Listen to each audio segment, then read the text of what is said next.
As critical as I can be about, well, anything honestly, but especially Genshin, I do think it's important to take a step back and acknowledge that there are things about the game that I appreciate as well. After all, if there weren't things I enjoy, then why would I still talk about the game so much? For all the wishes and wants and nitpicks I do have, from its economy to its lack of a skip button, there are positives about the game. Sure, I've taken a couple of hiatuses over the course of its lifespan, but whereas some may see that as a waning interest, I kind of see it as proof of the opposite. I ended up coming back both times, with stronger feelings upon return than I had before each hiatus. Whether I'm playing daily or taking a break for a few weeks to months, either way there are things about Genshin that I obviously enjoy enough that it keeps me interested. And so, without comparisons to other games or subtle passive-aggressive gripes, I'd like to take a moment to genuinely appreciate the good things about the game. So, now that we're here are 8 things Genshin Impact does well.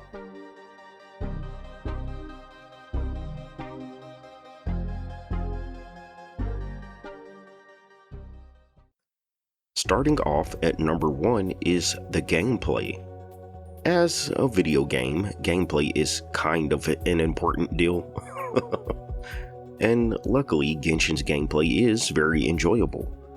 The elemental combat system is still one of the best designed systems in a game of its type to this day, in my opinion. And the way each elemental damage type doesn't just do damage of a specific element, but as well as how they react with one another. I'd even go so far as to say how some elements don't interact with one another, which actually creates a pretty well-defined web of rules for how characters work together. Whether you're vaping, freezing, or just trying to chunk off as much damage as possible with the Geo, everything does work, and it works well. And Genshin's aware that since reactions are the name of the game, being able to seamlessly build up into them is important for player satisfaction. Quick swapping in and out of characters, and deploying supports for a few seconds of screen time before channeling it all into the main carry. That may sound lame in practice to some, but to be honest, I find it to be pretty fast and frenetic. All characters may not move the fastest or have insane mobility, but it's the micro gameplay between each character that shines. Genshin has fast and fun micro gameplay, and I think most people actually agree with that. After all, people didn't spend so long the first couple of years of the game screaming for more in-game because they didn't like the gameplay. If people didn't like the gameplay, then they'd instead have been fussing for the devs to fix the gameplay first, and then worry about in-game later. That was never an issue though. People instead were wanting more arenas to engage in the gameplay, which I believe supports the fact that most people actually in fact do like Genshin's gameplay. It is arguable that there should be more places to engage with it, or that it could use more spikes in difficulty, but the gameplay itself, I think it's pretty good. Aside from the combat, I also think that Genshin has pretty decent overworld gameplay too. I don't think it's anything extremely special, but it's satisfying enough that I feel happy when I'm going about. And that's going to lead me to my number 2. Number 2, the open world and its ever-expanding map. If there's another big factor that keeps me locked into Genshin, it's the open world. I'm a curious person at heart. I'm the kind of old school gamer who used to try to glitch out of bounds in those old school games just to see what's on the other side of the wall. It's probably the reason 2 of my favorite single-player genres are open world and Metroidvania. Bonus if a game can incorporate elements of both. Exploring a world appeals to that curious itch I have, some kind of primal desire to see what's there, you know? And games like Genshin, with its vast expanses, mile-high peaks, deep caverns, convoluted tunnels, underwater networks, interconnected tombs, abandoned outposts, hidden alcoves, lost technologies, you name it. It really all appeals to my curious sense of wonder. There's a lot in the game to see and uncover, and I imagine it's even crazier if you're a newer player, where it's all at once, but I'm an old school player. I've logged into Genshin before expecting to do like 15 minutes of dailies and use my resin, and ended up playing for way longer due to sidetracks in the open world. Exploration I never had any intention on doing that day, you know? And now there I am, deep in some wet cave I never even knew existed. My enjoyment of Genshin's open world was the whole start of me putting a bigger effort into videos even, with what I believe to be my first true effort being my essay on why I love the Sumeru Desert so much. The puzzles and interest points, the curiosity scratching. I think Genshin's open world functions pretty nicely, especially when considered in its totality. I do think that being an older player who is spoon-fed the map in chunks may diminish it a little bit, compared to those who can experience it all at once, but even so, it's not a bad world. The environments vary in topography, and there's an adequate mix of unenclosed locations out in the open, as well as enclosed locations such as caves and buildings, with transitions between them being pretty seamless. And to top it off, it's ever expanding. The game is so big now compared to what it was in the earliest years, especially year one. It's actually beginning to feel like a world, you know? And my curiosity is being teased all the time. I often look at the map and just wonder which way it's going to expand next and what it's going to look like there. Know what I mean? I appreciate Genshin's ever-expanding nature, and its open world is a pretty good playground overall. It serves its purpose well, and it also even helps to support elements of the world's lore and the story. And on that note, Number 3. The story and lore. When I started Genshin Impact many welcome moons ago, one thing I did not expect was for it to be so story heavy. Not that it mattered too much at the time, but if there's one other thing I didn't expect, it was for me to be so drawn into that story. Now, I do have criticisms about the handling of this story and the narration itself. Boy, do I have some thoughts on that. But yeah, I can separate my issues with the storytelling from my interest in the story itself. Genshin's story is pretty good in my opinion, and the lore surrounding it is crazy detailed and deep, way more than most would expect from this game without getting into it. Sure, we started out just looking for our long-lost twinsy, and at times it feels like the game forgets about that, but to be fair, it's catching up to itself. Characters like the Traveler's Twin and Dainsleif, they are becoming more relevant and prominent every day. The Heavenly Principles are becoming much more of a household name now. Gosothoth is a thing we've had to contend with. Alice and the Hexen Circle are coming into focus. We're even having interactions with the Four Shades, for crying out loud. What started as this fantasy story that just served as a backdrop for me to play some cool characters has actually morphed into this thing that I'm invested in seeing through.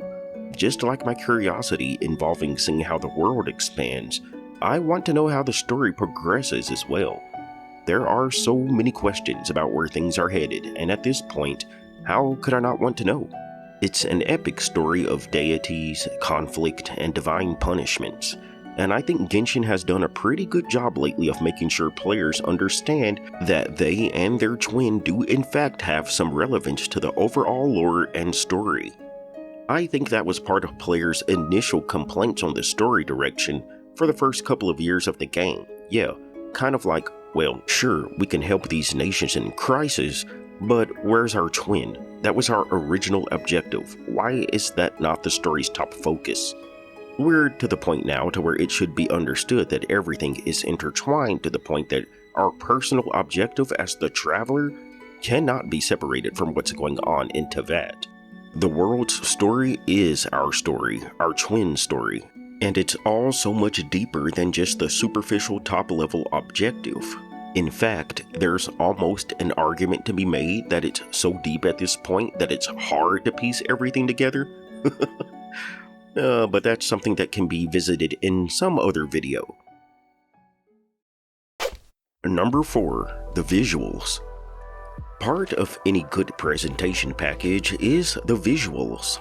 The best gameplay, the best world, the best story, it can all be dragged down quite a few notches if it's not presented in an aesthetically pleasant and coherent way.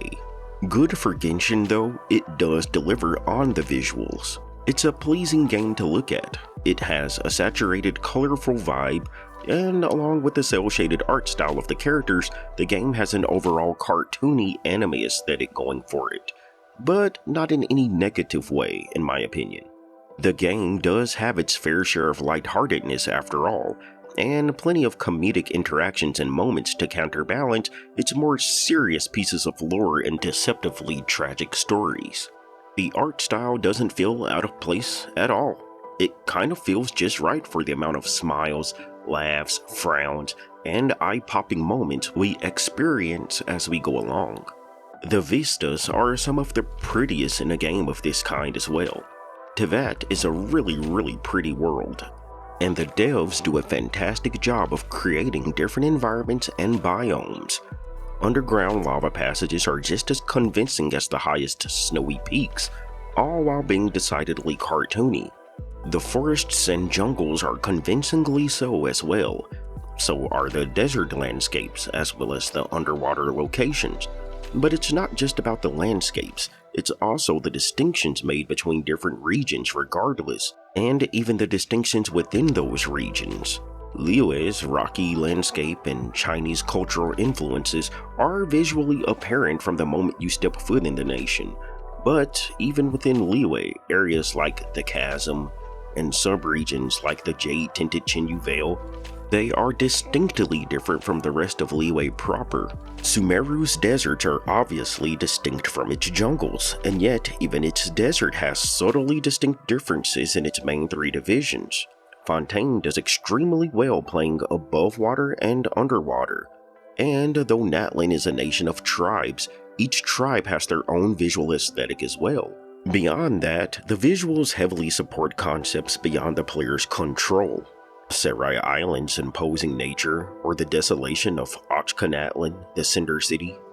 Wonderfully visually crafted locations where the eye candy is more than just something to look at. It's for a purpose. Similar to how the massive entrances and constructions in the desert are meant to dwarf the player so we understand that there are bigger things in this world than us. Oh, and the combat visuals? Colorful, sparkly, it really adds to the fun overall. A sense of chaos and frenzy. It's just nice to look at while you're trying to blow things up. Number 5. Balance maintaining.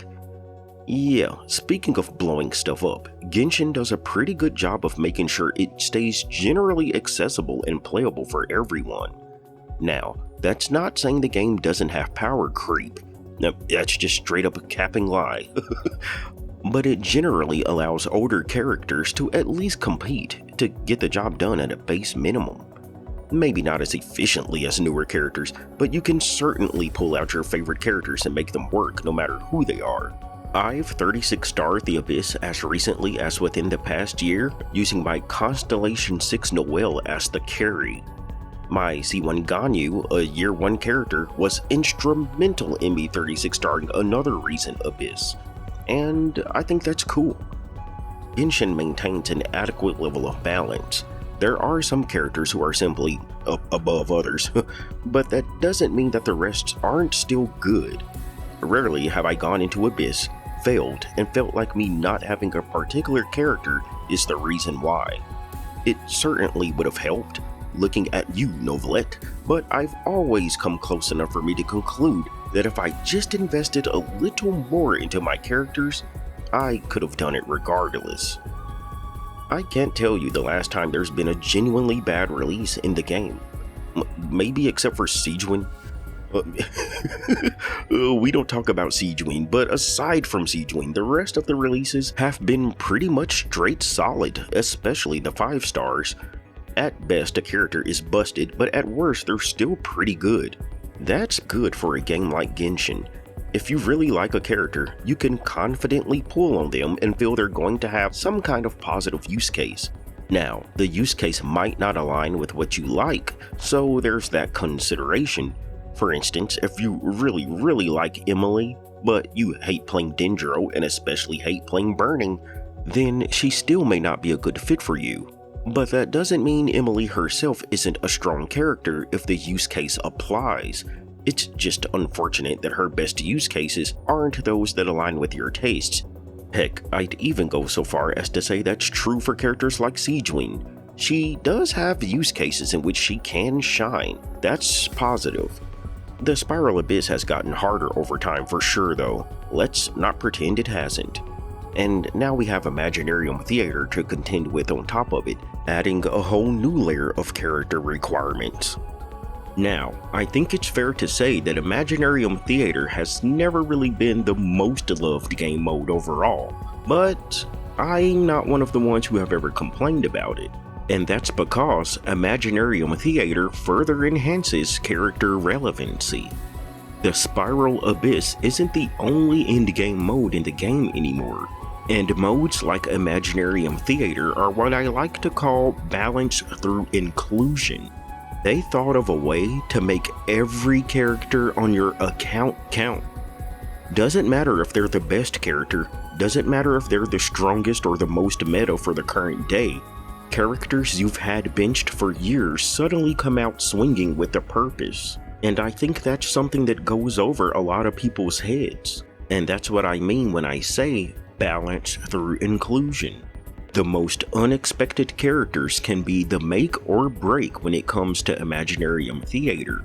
And I personally like that there's a game mode that's done this. Plus a new endgame is upon us with Stygian Onslaught. Whichever case floats your boat though, whether none, some, or all. It's just good to know that with enough effort, you can still make your favorite characters work. Sorta. Abyss is really getting pretty hard. Holy crap, man. Holy crap. And now for number 6, we have the music. Genshin has a crazy musical score. There are so many gems in this soundtrack.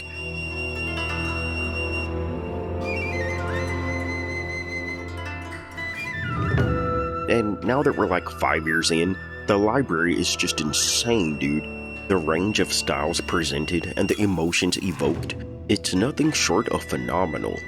From soothing acoustic town themes,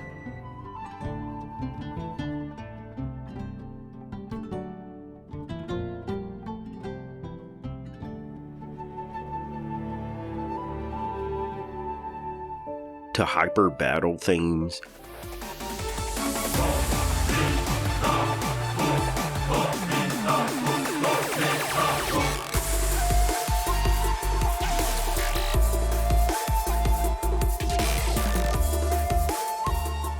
head-bopping beats,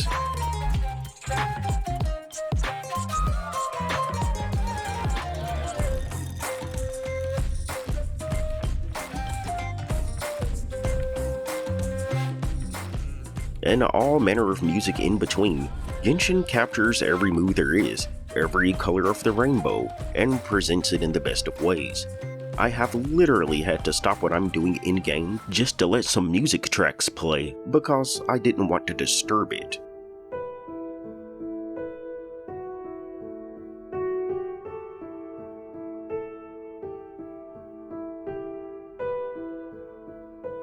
I really don't know what else to say about the music in the game because it's music. It's something that's much better listened to than talked about, but the music in this game is so good, dude. And I obviously have my favorites, as I'm sure we all do, but like, none of it is bad. That's the thing. My favorites are my favorites, but even my non-favorites are good. I love slapping on a good Genshin playlist even when I'm not in the game. Gameplay, not necessary whatsoever. But being paired with the rest of the game does make a more complete package. Whether the intent is to chill you out or to get your blood pumping, the music always works in tandem with the settings, the gameplay, and the stories alike to enhance the mood. The music is one part of a bigger sum, but it is absolutely indispensable to the experience. And at number 7, the characters. pretty much everything about the characters, from their appearances and designs to their stories, their general characterizations, their roles, their voicing. Genshin has a lovable cast of characters. Some are bold, some are quirky, some are absolute dorks. There's a wide variety here, but all feel well thought out, with a few seeming to be more dynamic than the others, but all feeling self-cohesive. In fact, even with as much flack as characters like Raiden Shogun and Malvika get around their general writing, the characters themselves are still very well fleshed out and make sense in my opinion. But that's to say nothing of extremely well done characters like Farina, Navia, and Nahida. Dude, when I walk away from a story almost in tears because of my investment into what's happening to characters, that's saying something. When I breathe a sigh of relief because a character finally finds a moment to breathe a sigh of relief, that's saying something. When I get angry for the treatment of a character who should be angry themselves, that's saying something. And I guess that all goes hand in hand with the story, but the characterization itself is its own thing. Every character has their own temperament, their own pace. Which, I mean, yes, that's how characters should be, but I think it's worth praising that with like 100 characters in the game, each one still continues to feel unique to themselves, with their own identities. Now, there is some archetypal overlap sometimes, such as the abundance of overworked, hardworking lady characters. But still, what drives each one is a different motivation and backstory. From Ember to Skirk, everyone has their own charm. And to be honest, even some of the NPCs have grown on me over time. Maybe it's just from playing the game for so long, but I actually like seeing the unexpected Xavier or Alrani. As well, the characters do generally look cool. There are a few hit or miss designs maybe, that's to everyone's taste, but I don't think any character in particular looks like they were hastily thrown together. There is a discussion to be had on the modernization of some of the more recent characters, particularly the Natlin ones, but even then, none of the characters look bad. Maybe just mismatched with the area and game's aesthetic. But even with as much criticism as I gave Veressa, her design itself is lovably cute. One of the cutest, in fact. On a for what they are basis, I can 100% appreciate her and every character in the game. Could use just a little more melanin, but we're not here to criticize today. I've talked about that before. And at number 8, it's the fact that all around, Genshin does continue to improve. And this is one of the most important points of all. Listen, it's no secret that Genshin has a checkered past with improvements, and the devs actually listening to players. And the game isn't perfect by any means. That's why I dissect so many things about the game, good or bad, and present how I think those things relate back to us, the players, and affect our experiences. There is a laundry list of things I would love to see the game do. And dang it man, I'm not going to stop advocating for those things for as long as I play. We just got word of custom artifact loadouts, but even at this point, it's up in the air how they will actually function, and just how much customization and agency we have as players. Man. But, though I have my list of things I want to see, it would be disingenuous to say the game has not improved at all. That's just factually wrong. From storytelling quality to combat experiences to the game's difficulty, there have been dramatic improvements to the game. An increase in pulling odds, even if ever so slightly. Artifact substat selectors, cleaner and quicker UIs, little things that make the game feel smoother and better, you know? It's crazy to think that we used to have to wait several minutes for a boss to respawn. That used to be one of the most painful experiences ever. Now, once you defeat it, it's back instantaneously. Great. Which I mean, yeah, maybe that should have been the case long ago, but it still shows the game does change. Local legends are a good addition, and material showing on the map now so that I don't have to open a browser to farm the map for a new character. That is a welcome addition, dude. And I'm going to be real with you, I cannot tell you the last time I've actually had to do a commission, because I kind of don't have to. I spend my resin, and then by the time it's all over, I have enough encounter points to just go claim the commission rewards. I don't know how long my encounter points are going to last, but I will say one thing, I've only ever seen them continue to increase. I feel like by the time they do get low, we'll be in another region to the point that I will feel like doing the actual commissions again anyway. That is, if Not Cry even has commissions, but like, how couldn't it? The game needs commissions, so yeah. And I will always praise the release of Imaginarium Theater. It's a goated game mode, man. It's so fun, and I will stand on this hill alone if I must. It honestly feels like a victory, because of that infamous interview where HoYoVerse said that they were not looking to release more in-game in the same vein as Spiral Abyss. Different as Imaginarium Theater may be, it's another combat in-game that you could argue is in the same vein as Spiral Abyss. And now, we're getting another combat in-game, Stygian Onslaught, which will run in phased schedules independent of both Abyss and Theater. More places to use my characters, and a super hard mode just for the extra flex. Sign me up, dude. Yeah, Genshin has had its improvements. That's pretty factual, you know? Although it's fair to criticize those things we think could be better, I think it's important to acknowledge that it has done good things. Do they need to get rid of restrictions on weekly bosses and rotating daily domains? Absolutely. When I just want to get through the story so I can sleep on those evenings and nights I don't have much time, would a skip button make it so much better? 100%. But these things to the side, we do get other little nuggets here and there. We were just told that we would be getting a substat reroller, which, yes, that's in other games already, but better late than never is how I see it. Point is, it's coming, and as I don't plan to stop playing the game, that's a W to put in my pocket. I'm confident that Genshin will continue to improve, in some but not all of the ways I want it to, and in other ways I couldn't give one flying flip about, but I already think it's a pretty good game. I haven't been playing since 2020 for nothing. As we move on into new areas and new stories, I'll continue picking apart the things about the game that catch my eye, be it the good, the bad, or the ugly. That's not even me just trying to be, quote, fair to the game, but it's really just me seeing that there are things to both praise and criticize, as with anything that any reasonable person enjoys. It may not be the most perfect game in the world, but there's still a lot here to love and respect. If you've listened to all this, I want to say thank you.